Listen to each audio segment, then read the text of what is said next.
Hello Sitaram बेनो सीताराम આપણે આપણી રસોઈ શોમાં આપણે જે કંઈ કામ કરતા હોય તો જરા ધ્યાન રાખીને આપણે આ અત્યારે ઘી ગરમ કરવા મૂકીશું બરાબર આ ઘી ગરમ થાય છે તો ઘણી બહેનો એવી હોય કે ઘી માખણ હોય એમાંથી ઘી બનાવે ત્યારે ઘીમાં જે છાશ હોય એ છાશને એમાં ભરવા દે કે એ તો એમાં ભરી જાય પણ એમાં ન ભરવા દે કારણ કે જે માખણ ગરમ કરતી વખતે જે છાશના ફીણા વરે અતિશય ઝેરી હોય એને જેમ ગરમ થતું જાય તેમ જેમ ઉપરથી ચમચી વડે ફીણાને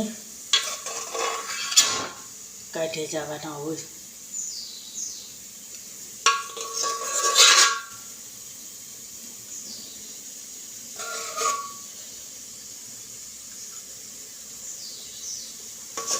ભીણાને કાઢી જવાનું હોય ભીણા અતિશય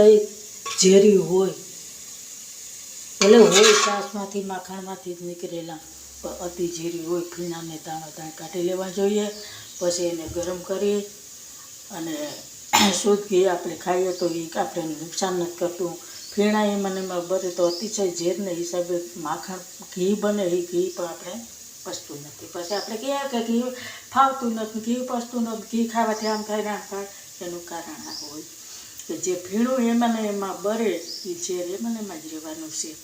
એટલે જેમ બને એમ આપણે માખણ ગરમ કરીએ અને એમાં જે ફીણા હોય એ ફીણા તારવી લઈએ તો શુદ્ધ ઘી થાય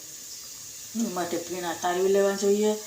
અને શુદ્ધ ઘી બનાવીએ તો આપણે ગમે ત્યારે અને ગમે રીતે ખાઈએ તો ઘી કોઈ ગરમ કે કોઈ નુકસાન નથી કરતું એ ગણ કરે છે પણ આ ફીણાને હિસાબે અમુક ઘી પચતું ન હોય તો બહેનોને આપણે એટલે કહીએ કે ગમે ત્યારે માખણમાંથી ઘી બનાવીએ ત્યારે આ ફીણાને તારવી લેવા જોઈએ. નમસ્કાર, જય વસરાજ.